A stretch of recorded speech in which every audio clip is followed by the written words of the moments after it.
Demotivation, that crippling emotion that we all feel from time to time, that emotion that causes us to lose interest in the very things that we love to do. We lose enthusiasm about our work, and then we become unproductive. And most often, demotivation or lack of motivation can make you feel like you're in quicksand. The more you try to get out of it, the more you sink in. And the more you sink in, the easier it becomes to give up trying.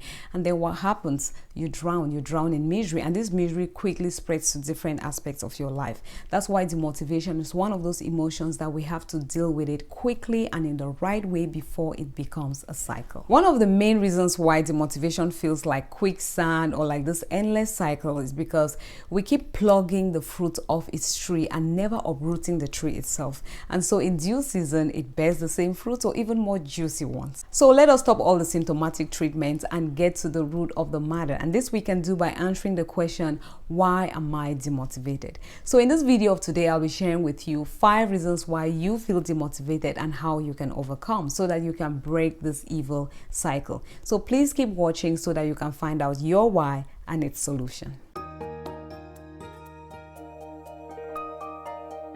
Now, before I jump into the 5 reasons why we feel demotivated, I'd like to welcome you. If this is your first time to this channel, my name is Chantal, and here I share applicable principles and simple practical steps that will help you move away from that place of feeling stuck, unproductive, over to where you bloom and flourish in your everyday life, and doing so God's way. So if that's something that you desire for yourself, then please don't hold back. Consider subscribing, and don't forget to hit that notification bell so that you'll be notified when more videos like this come up. Now, in order for you to be able to apply these practical things I'll be sharing with you here today, you have to first of all acknowledge that you feel demotivated. Until we acknowledge that we're over here and it's our desire to move over to where we bloom and flourish in our everyday lives, we will not be able to go any step further. I understand that we are living in a time when there is this pressure, unrealistic expectation for us to be on top of our game 24/7. And so when we are unable to achieve that, what do? We fake it. But it is very dangerous when you begin to lie to yourself. We have to first of all accept the emotions that we feel. How are you going to deal with an emotion you do not even accept that it exists? The first reason why we feel demotivated is due to lack of purpose. You know, you're bound to go through highs and lows, and mostly lows, if your life has no sense of direction. If you keep taking decisions or doing things for the sake of doing them, no reason behind what you're doing, or even when you have a reason, they are the wrong reasons, like trying to do something to please people who at the end of the day will not even feel pleased. If you live your life in this manner, you will work so hard and yet you will not find fulfillment. And when you don't feel fulfilled, you eventually feel demotivated. So what's the solution here? The solution is to seek clarity of your life's purpose. And I know you may be saying that, oh my goodness, just the thought of seeking clarity gets me demotivated. I hear you, have been there. But I'd like to tell you 2 things. The first one is that seeking clarity, finding your purpose in life may not be as easy as people make it to seem, and it may not be as difficult either. You know, I know that people can make you feel or look down on yourself for not being able to figure out something that everybody else is seemingly figuring it out so easily. It's not always so easy. I know that there are some people whose callings are very clear, they are dramatic and, you know, so specific. Like in the case of Moses, it was so clear. He heard a voice. There was the burning bush that was now consuming. Take off your shoes. This is holy ground. Look at your hand. This is the rod. I'm going to be with you. Many of us have had our callings in that way, that people who have gone through some traumatic thing in the past, and right there they just developed a passion. I'm going to be reaching out to the homeless. I'll reach out to those who have been abused, or I'm going to, you know, this is what I'll pursue. And for some people, it can be even through their talents. It is so clear that you love music and you know how to sing, and so they follow that path. But for most of us, it's usually like Abraham, right? Take your family and go to a place where I will show you. You know, I will show you. He's still to be shown, but he's supposed to take up and start going. And that's usually where we start. Maybe it's just that initial word, that voice that you hear, that initial idea, and you're just supposed to take that faith, trust, obey, take that first step, and then everything gets clearer and clearer. Remember, clarity is not a one-time thing. It is a continuous thing. You may find step 1 clear, you take it, and before you get more clarity as to what you are going to do, or the step 2 that you're supposed to take. And secondly, I'd like to encourage you that you're not the only one seeking clarity. In fact, everybody at some point or the other is seeking clarity, either for step 1 or step 2 or step 3 or even the final step. 2 weeks ago, I shared on my social media page about a week that I went through feeling so demotivated. By the way, if you're not following me on social media, please check out Shanti Bloom on Instagram and on Facebook. I do share a lot of other good stuff there that sometimes may not make it to YouTube, or it's just another platform for us to have some conversations beyond here. So please do check it out. So I did share about this week, and I took time to also look at the why, which I'm sharing some of them with you guys today. And I realized that there were parts of my life, there were areas where I was trying to seek clarity for either step 2 or step 3, and because that clarity I wasn't getting it, it was kind of demotivating me. And I realized that there were other areas where I already found that clarity, but then I was allowing fear and doubt to hold me back from taking that next step. And then my eyes even opened to other areas where I had become just comfortable in that stage, and my body was trying to tell me that, hey, it's time to move over to the next season. So it is very important that we should always do this kind of an evaluation. And I'm talking about different areas in my life, that I found out all of this. It's important that we make this kind of an evaluation, and you'll be able to find out where that demotivation is coming from so that you can pull it up from its roots. The second reason why we feel demotivated is due to lack of healthy relationships. And I know you may be saying relationships. Yes, there are 3 levels or 3 types of relationships that when they are lacking in our lives, it leads to demotivation. Miles Monroe said that if all your friends are made up of people who are below you, then you need to change your friends. And if all your friends are made up of people who are at your level, you equally need to change your friends. If all your friends are made up of those who are far ahead of you, you need to change your friends. And now I understand why he said this. Because we need all these 3 relationships going on in our lives simultaneously. If you're only surrounded by people who need you, who are below, and when I say below, I don't mean in a belittling way. There is no human being that is beneath another. I just mean in terms of growth. Maybe you're far ahead, and they need your time, your energy, your money, whatever. If you're only surrounded by this type of people, you may feel that you have arrived. And before you know it, you will be bored and demotivated. Or you may feel like you're just giving, and you are not receiving. And before you know it, you will feel burnt out and you'll be demotivated. So you need people that are at your level. You need people that are above you.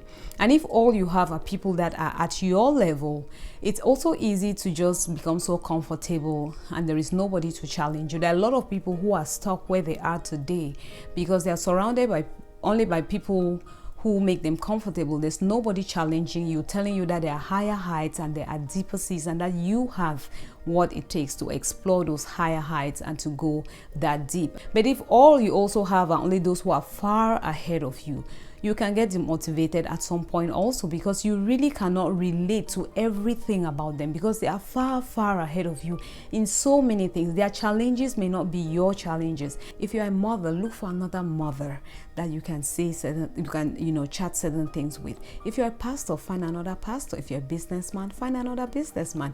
You're a student, find another student. But the enemy is tricking us when we see people who are doing similar or the same things with us. Instead of us getting together and encouraging one another, iron sharpening iron, we turn to run away, be envious, and try to be all funny.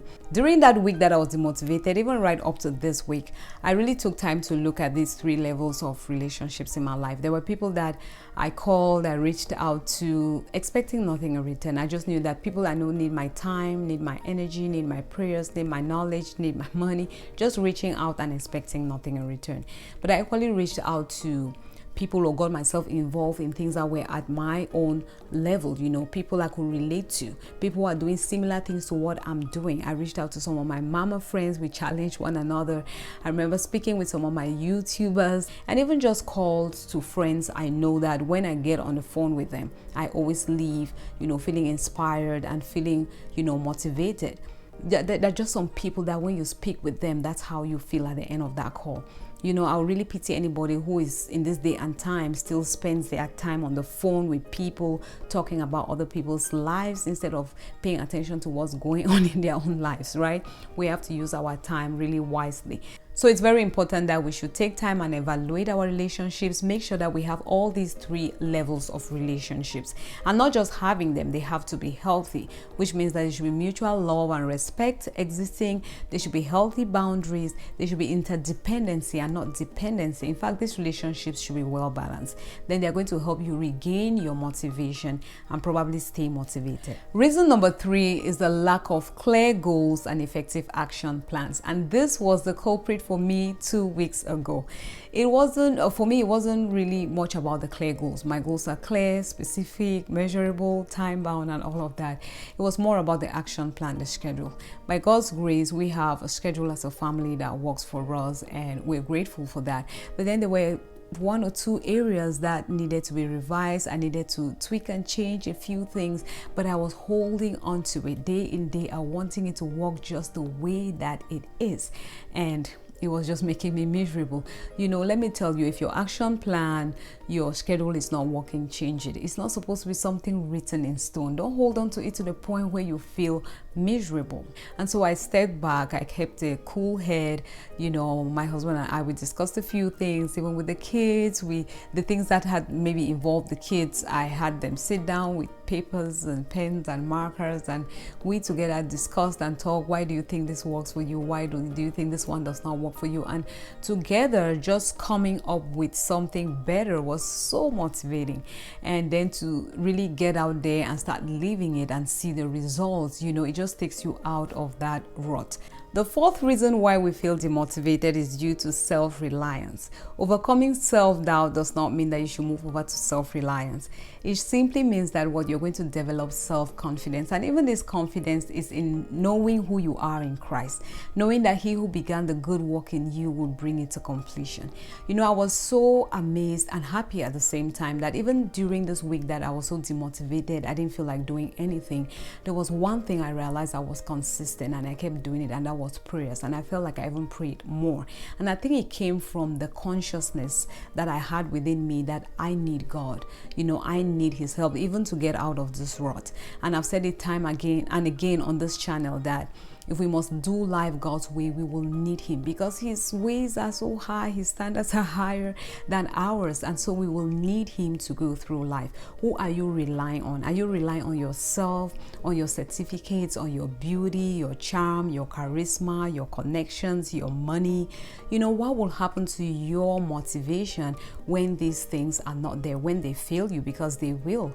A wise man builds his house on the rock. When the winds and the waves, they come, they will not push it down because it's on a firm foundation. So we have to go through this journey trusting and obeying God and relying on Him. The 5th and the last reason is lack of hope. And what kind of a hope am I referring to here? The lack of hope that, it will be over. I want to tell you that demotivation is a temporal feeling. If you handle it well, if you accept that it's going on and you handle it well, it will soon be over. Another hope that you should have is that there is going to be restoration for anything that has been lost or destroyed during the season that you have been demotivated. Many people make a lot of mistakes during the seasons that they are demotivated. Be hopeful that we serve a God who restores. We serve a God of second chances. Even the following week, I told myself that, there are some things that I can still get back to. I still went back to some of my groups and I tried to catch up with some conversations that I have missed. I was able to go back again and do some assignments or some things around the house that maybe I had left undone. But I'll still advise you to be careful, because it's very easy to now say, get all that energy and say you want to go back and do everything. Before you know it, you will pile up again on yourself, and then you'll be back in that cycle. So there's some things that are gone. Let go, let them go. There are some opportunities you have missed. Trust me, if you take the right steps and put yourself in the right position, those opportunities will come back your way. There are even still some doors open. Go ahead and walk through them. Who says it is late just because you were demotivated last week? Go ahead and walk through them. Even this video, I know it's going to be posting not at the time I had intended it to, but I still push myself through and I say, hey, this was was something I missed doing the other week, and I'm still going to make it happen this week. So don't always give up hope and say, well, it is that loss of hope that makes people resign and stay in that rut, even when there are opportunities around them to pull up and get out of that rut, or they feel like I've already lost so much because of my demotivation. I've already made so many mistakes. Why bother to get out of it? No. There is a second chance, a third, a fourth, and even a fifth chance for you. Do you now see how knowing your why is important? Because you can feel overwhelmed, burnt out, demotivated, and then you run for a vacation. You go and you get rested, you get motivated, but then you come back again to your life that is without purpose. You come back again to your goals that are all over the place. You come back again to self-reliance, and before you know it, the cycle continues. It's important that we know our why, our how, and then we break that cycle of demotivation. Now let me ask you, which of these reasons do you think is responsible for your demotivation, and how do you plan to deal with it this week? Let me know in the comment section below. And while you're doing that, please do not forget to subscribe if you haven't done so, and please do not also forget to like and share so that others may be blessed. Thank you all so much for watching, and see you in the next.